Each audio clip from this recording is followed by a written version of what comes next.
In a recent video, we talked about how people across the galaxy needed holidays and R&R as much as we do.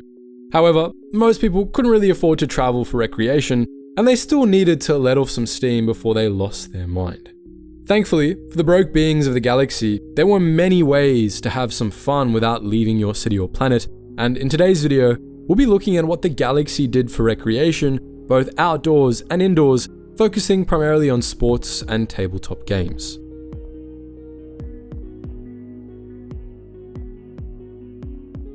Just like in our world, one of the galaxy's favourite pastimes was sports, whether they were playing themselves or spectating their favourite team. Although Star Wars had many of the same sports we do in our world, from fishing to parasailing and bowling, they also had many new ones, and many of them involved gratuitous amounts of blood, injury, and death. One of the most infamous sports was, of course, Huttball. Hailing from Hutt space, this game involved two opposing teams on a field full of various hazards. The goal of the game was to receive the ball and, as a team, get it into the opponent's goal zone. That was easier said than done, however, as there were two things fighting against you at all time. One was the opposing team, whose goal it was to take the ball from an enemy player, no matter the cost, and the second was the arena itself, which was filled with acid traps, crashing presses, and many other ways to kill players, just to keep the spectators entertained. Then there was shockboxing, a frequently dangerous sport where two opponents fought in a boxing ring while wearing electrified gauntlets known as shock mitts. These gauntlets could deliver electric shocks of various intensity, from minor zaps to lethal strikes. Matches were made up of 10 rounds, each 2.5 minutes long, with a 1-minute break in between. Another crowd favorite was pod racing, which needs no introduction. This sport was considered so dangerous that humans were almost never seen participating due to the sheer reaction speed needed to avoid becoming a smear of strawberry jam on the side of the course. Racers would ride on repulsor craft known as pod racers, basically a tiny cockpit, large engines, and any tech they were able to affix to the flimsy frames. Like in Formula 1, they had to make several laps around the track, and the first over the finish line won. After it was outlawed, it was replaced by sling racing, which replaced the deadly pod races with lightweight airspeeders and the pod racing track with mountainous valleys and canyons, which weren't any safer. A subcategory of sports were known colloquially as blood sports, aptly named because they focused on killing other creatures. Dinko fighting, where dinkos, small crocodile-like reptiles, were made to fight to the death, was one such example, as was Minoc puffing, where hunters attached helium-filled grenades to a Minoc and set them off. Minocs were allergic to helium, and at contact, they would swell up and explode, much to the spectators' delight. On Kali, the Kalish had mumu fighting, which was basically bullfighting, and on Rhodia, they fought svapa fishes. Other sports weren't as bloody. Like us, the various peoples of the galaxy had developed many different ball games. Excluding ones like soccer, that we're sure none of you want to hear about, and ones like light ball and blitzball that we know next to nothing about, the ball games we've been given are quite varied. Noonaball, for example, was a popular spectator sport played exclusively by droids. When angry, Noonas puffed themselves up into a round shape, and this is what they used as a ball, picking the angry sphere up and trying to carry it into the opponent's goal. In contrast, the Gungans of Naboo played a game called Gully Ball, where they used mallets to send gullypuds into specific goals. Unlike the Noonas, these little guys seemed to like being part of the game. In Coruscant's T'Chuk Arena, they played Chinbret, a ball game on a wide field covered entirely by sand. Players leapt across the sand, trying to strike the ball with pikers into the opponent's goal. At the beginning of each game, the goalie lit several torches and kept them by their goal. When a goal was scored, that goalie had to put out one of their torches. The winner was declared when time ran out, and one team had more torches still lit than the other. Some Star Wars sports were straight up copies of real-world sports. The first was Limmy, also known as Bolo Ball, a sport so popular that the Galactic Cup of Limmy was a big deal across the galaxy. This game seems to have been a substitute for soccer, as it involved two teams trying to score against each other over two timed halves. They were allowed to use their heads, legs, and tackle opponents, and had offside rules and penalties, with one on-field referee and two linemen enforcing the rules. Mandalorians had a similar sport called Get Shook, which seems to have been modelled after American football. It was played on a pitch with a goal on either end, and the players could use all of their limbs to score. Green Put, on the other hand, was the equivalent of golf, with people on wide fields putting small balls into faraway holes. Then there was Ongeball, where two 3-player teams tried throwing the ball into a fixed screen on the wall, Bogle Ball, where players attempted to carry the ball into the goal, and Soli, a game from the planet Kara, where players tossed and caught 3 colourful balls to show off their dexterity. As technology developed throughout the galaxy, it allowed for sports to be played in many extreme environments. The first New Age type of sports were those played in low or null gravity, such as Nalgi Polo, Boga Minnow, and Zero-G Mini Speeder Go-Kart Steeplechase, which is certainly a mouthful. Other sports were low-G gymnastics, anti-grav ball, and Wegsphere, a competitive sport played in low gravity, where the goal was to yeet the ball into the enemy's goal. Better equipment also allowed for new sports to develop in frigid regions, such as ice boarding on Hoth, ice sailing on Neftali, and ice climbing on Adelon. On the flip side, there were sports like thermal gliding, where gliders made of synthetic materials used thermal vents to stay aloft and race one another. We've already talked about pod racing, but it wasn't the only popular racing game. Beings all across the galaxy loved these types of spectator events, often betting heavily on the outcomes. By far the most interesting one in our opinion had to be asteroid slalom, a sport in which pilots had to race across the surface of asteroids using their gravity to sling them forward at high speeds and spinning into fascinating stunts. The sport reached a fascinating end, however, when an undetected stone mite infestation caused several starships to be devoured on screen, with a horrified galaxy watching. After that, interest for the sport evaporated and it died out. Sky racing, meanwhile, a sport where starfighters raced each other, kept going strong. Sky slicing was similar, but performed on swoops, and sun jamming involved special solar wind-powered gliders. On Naboo, meanwhile, the Gungans held underwater races in the narrow deepwater caves where they raced each other in bongs, which were called submarines. In other racing sports, competitors set animals to race each other on set tracks. Orupiendo racing had the flightless Orupiendos running against each other in circular tracks. Fathia racing had Fathias, a cursed house elf deer. Varactyl racing used Varactyls, and Blob racing had, well, blobs. That last one sounds particularly adorable, with these gelatinous Umgullian blobs trying to get through an obstacle course that involved them squeezing their bodies through mesh screens, oozing over nails or squeezing through tiny holes. They took the sport so seriously in Umgul City that cheating was punishable by death. If you were looking for something a little less exploitative, the galaxy also practiced a wide variety of martial arts. Beings throughout the galaxy had developed fighting styles that suited their unique biology, developing them from actual battle tactic to recreational sport. Just like we do today, there were martial arts schools regular people could attend, as well as schools that taught professional soldiers. There were almost as many martial arts as there were people, so here are just some of our favorite highlights. On Ishan, the natives practiced a martial art known simply as the Achani art, an unarmed combat discipline that evolved over centuries. When practicing this martial art, participants were forbidden to use any external aids, such as weapons, armor, or even the Force. The aim of the martial art was to master the body itself and view it as a living weapon. It had 3 tiers, each of which had foundational skills that were then elevated with more advanced forms. Every Ichani began their education in the martial art from a very young age, starting with the foundations of the first tier and progressing through to subsequent tiers as their instructor saw fit. It wasn't just a hobby or a form of sport, but an integral part of their civilization. Ichani fire dancers practiced an offshoot of this fighting style, where they combined fighting techniques and exotic weapons in such hypnotic motions that they seemed to be dancing.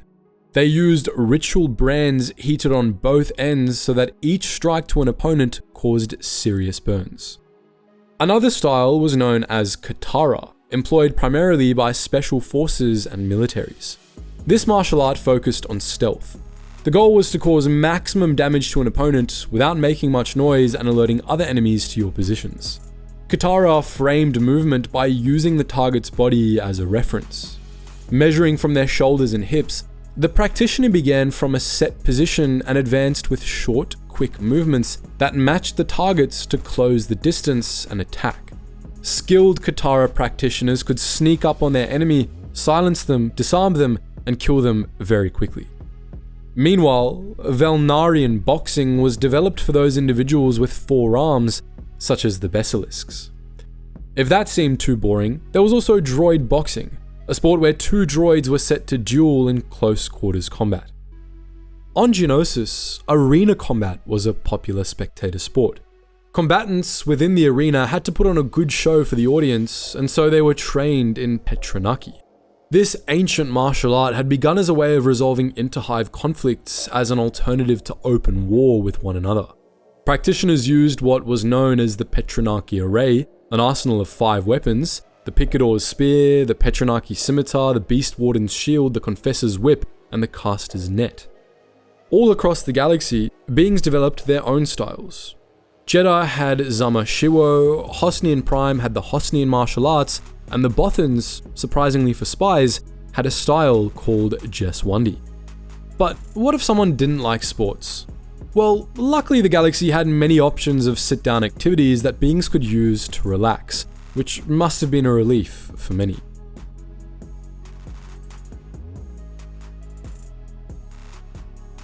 Given how many of us probably play Magic the Gathering or play board games with friends on a regular basis, it's probably no surprise that Star Wars had developed hundreds of tabletop games for galactic beings to enjoy from the comfort of their living rooms or some board game corner of their local cantina. Just like in our world, strategy games were a favorite. Kubikad was a Mandalorian 2-player strategy game played on a hologram. Players controlled 4 blades and moved them around the cubic board. Grid lines in the 3-dimensional space meant each blade could occupy various positions. The goal was to capture the opponent's pieces. Many compared Kubikad to Dejarik or Holochess, another 2-player game played on hologram. You might remember seeing this game played in Star Wars Rebels and The Bad Batch, or maybe you played it yourself in Jedi Survivor. This strategy game involved selecting a team of holographic creatures to take down your opponent's team, like a more complicated Pokemon battle. Once selected, the holographs acted independently of the players.